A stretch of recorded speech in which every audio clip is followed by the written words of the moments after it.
Hey everybody, today we're going to talk about how to win in multiple offers.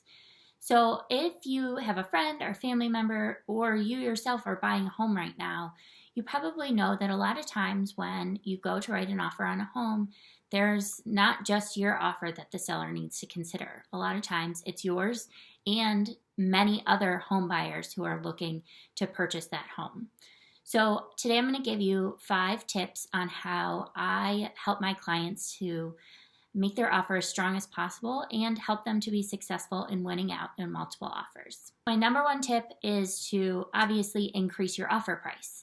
It's hard to compete against multiple offers when you're coming in hoping to, get a deal. That doesn't happen when you're in multiple offers all the time.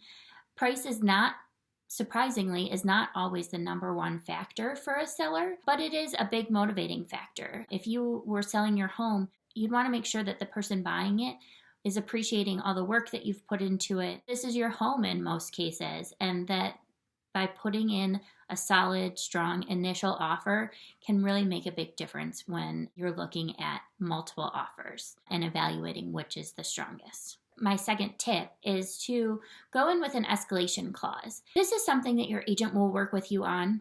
Your agent, hopefully being the Lauren Mastrocco team. Everybody has a maximum dollar point. And so what an escalation clause does is that it allows you to set that limit and then almost allows your offer to do the bidding for you without a lot of back and forth. So say that the home you're bidding on is listed at $175,000 and your maximum budget is about $225,000. Now that's a big range. Say though that you've done with your agent the market research, you understand that really this home is priced to sell quickly, you're in multiple offers, so your initial offer is potentially $190,000. But you'd be willing to go up to 210. Again, these are just example numbers. Your escalation clause would allow you to move up by $1,000 or $2,000 above the next highest bid up until that $210,000 number. It can be a really great tool, and I think that it does help to let a seller know how serious you are about purchasing a home. The third tip is to put more earnest money down. One of the little known facts or surprising things that you need to do when you're buying a home is that there is some initial money that is put down as you make the offer. That money is called your earnest money. Typically, we say that that's about 1% of the purchase price. It shows the seller that you've got a little bit of skin in the game. It helps with negotiation to say, hey, we've put some money down already.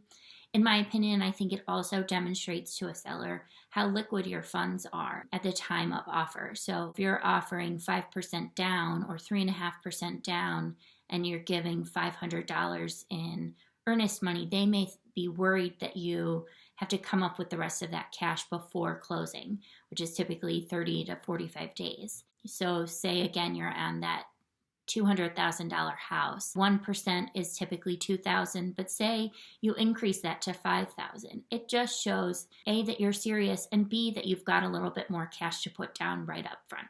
My fourth tip is actually flexibility. So this isn't always possible, but it can be helpful if you are moving from somewhere you're on month to month in your lease, or say you're selling your property and you're going somewhere else. Howard Hanna has a ton of programs. We have a buy before you sell program. There are a lot of ways to be flexible with your timing. Sometimes this is a major concern for a seller.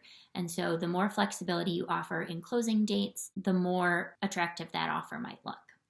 And then my last tip is to provide some peace of mind for inspections. A concern for a lot of sellers right now is that buyers are going to offer a high offer price and then are going to come back and ask for nitpicky things during the inspection.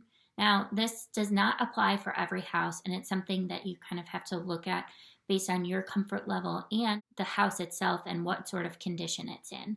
But putting in some language that says, as long as things are in safe and working order, that you won't come back to negotiate after that you're understanding that the purchase of the home as is. Again, these are a couple of different tips, And usually what I suggest is that my clients do as many of these as they feel comfortable with. Usually it's a combination of a few of these different tips that helps them to become successful. And then just a quick other tip, a lot of people will say, oh, should I write a letter?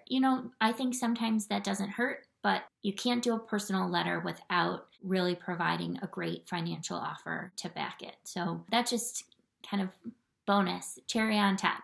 If you are hoping to buy a home and you're worried about working in this market, please know that it's possible and that we have so many tricks up our sleeves to make sure that our buyers are successful. So check us out or reach out to us on laurenmastroccoteam.com.